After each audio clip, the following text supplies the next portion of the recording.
Sometimes people judge you before they give you a chance. This isn't going to end well for you, Blake.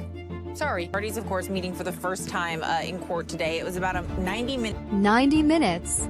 That's all it took for Justin Baldoni to land his first major courtroom win against Blake Lively, throwing her legal team into a full-blown frenzy. While this wasn't the final ruling, it was a crucial turning point that could shape the entire case. And from the way things were unfolding, Blake's chances weren't looking great. If you've missed the drama, here's the scoop. Blake Lively slapped Justin Baldoni with a jaw-dropping $250 million lawsuit, accusing him of serious misconduct. But Justin wasn't about to roll over. He struck back with an even bigger $400 million countersuit, claiming Blake was guilty of extortion and defamation. Now, after months of heated back and forth, the case had finally hit the courtroom, setting the stage for one of the wildest Hollywood legal battles in years. The moment proceedings kicked off, Justin's powerhouse attorney, Brian Friedman, came in swinging. No hesitation, no holding back. His relentless approach had Blake's legal team visibly rattled. And honestly, who wouldn't be?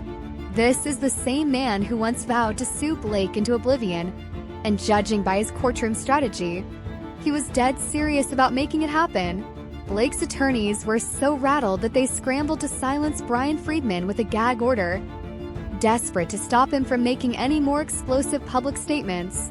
But the judge wasn't having it. Without hesitation, he shut down their request, pointing out that Blake's own legal team had been just as vocal in the media. And if they could talk, so could Friedman. There was no way the court was going to play favorites. That ruling marked Justin's first win of the day. But things were about to go from bad to worse for Blake's side. Frustrated, her lawyers kept pushing, insisting that Friedman's constant media appearances were making it impossible for them to respond properly. Every time they drafted a rebuttal, he was already dropping another bombshell, leaving them scrambling to keep up. But once again, the judge wasn't buying it. He dismissed their complaints outright, making it crystal clear Friedman had every right to discuss the case publicly. Another brutal loss for Blake. However, the real chaos exploded when her legal team realized Justin wasn't just fighting this battle in court. He was taking it straight to the internet. Furious, Blake's lawyers discovered that Justin had launched an entire website dedicated to the case, packed with plans to release evidence, including video footage, legal documents, and messages that backed up his side of the story. Blake's team argued that Justin's website was completely out of line, claiming it could unfairly sway public opinion before the trial even gained momentum. But Brian Friedman wasn't about to let them bend the rules in their favor. He came out swinging, reminding the court that Blake herself was the one who ran to the press first. She had taken her accusations straight to the New York Times, giving Justin a mere 12 hours to respond before they dropped a scathing expose that instantly wrecked his reputation. He barely had time to defend himself before the damage was done. So if Blake was allowed to use the media to shape the narrative, why shouldn't Justin be able to do the same? That argument hit hard and the judge agreed. Another win for Justin. But then came the biggest blow of the day. In a desperate attempt to regain some control, Blake's lawyers made a shocking request. They wanted her to have the power to decide who would question her during her deposition. It was clear they were doing everything they could to avoid a direct showdown with Friedman, but the judge wasn't playing games. Without a moment's hesitation, he ruled that Blake had no right to handpick her own interrogator. She would have to face whoever the court assigned, whether she liked it or not. By the time the hearing wrapped up, it was painfully clear Justin's side had gained serious momentum. Every desperate attempt by Blake's legal team to rein in Brian Friedman had completely backfired. Instead of slowing him down, they had only handed him more opportunities to strengthen his case. The war was far from over, but if this was any indication of what was coming, Blake was in for a brutal, uphill battle. That ruling sent a shockwave through Blake's legal team, and their panic was impossible to hide. They knew exactly what it meant. Friedman was coming for her, and there was nothing they could do to stop him. And Blake has every reason to be terrified because Brian Friedman is ruthless. He won't let her dodge a single question. For those unfamiliar with legal proceedings, a deposition is sworn testimony, meaning every word that comes out of Blake's mouth can and will be used against her.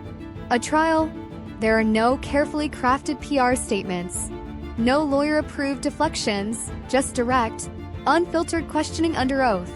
And judging by how frantically Blake's legal team has been trying to shield her from Brian Friedman, one thing is clear. She is not ready, not even close. And that raises a huge question. If Blake Lively is so confident in her allegations, why is she so desperate to avoid a deposition? If she's telling the truth, wouldn't she want to go on record and let the facts speak for themselves? Instead, she and her lawyers are doing everything possible to keep Friedman away from her, throwing out excuse after excuse in a last-ditch effort to control the situation. But they know the truth. The second she walks into that room, there will be no more media spin, no more strategic leaks, no more distractions, just cold, hard facts. But the judge wasn't fooled. He shut down their request, delivering yet another devastating blow to Blake's side. By the time the hearing ended, the outcome was undeniable. Justin and his team had won every single argument. Ruling after ruling fell in their favor, while Blake's legal team suffered one humiliating defeat after another.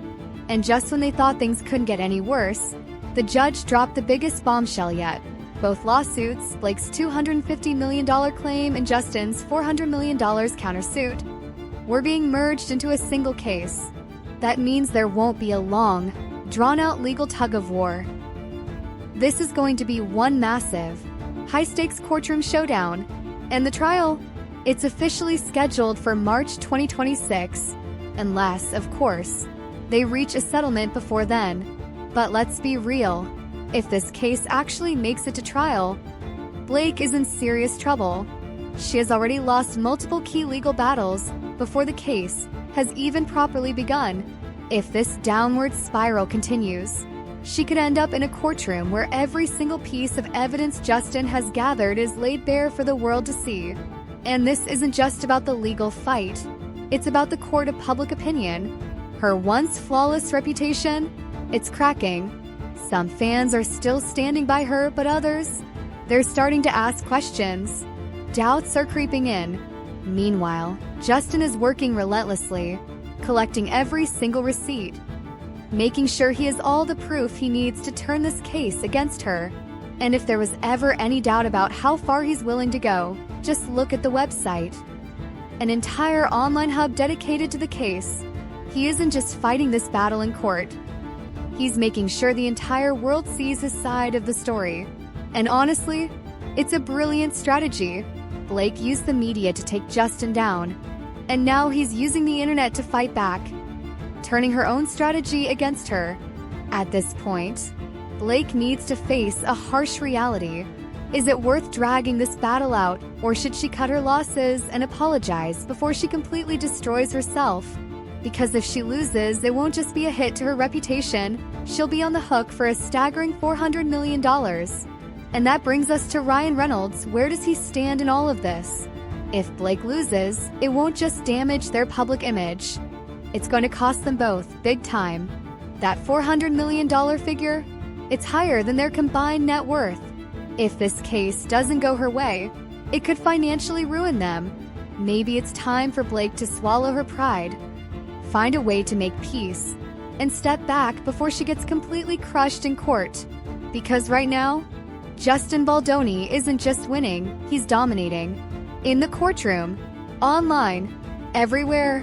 And if Blake loses this case, the consequences will be catastrophic.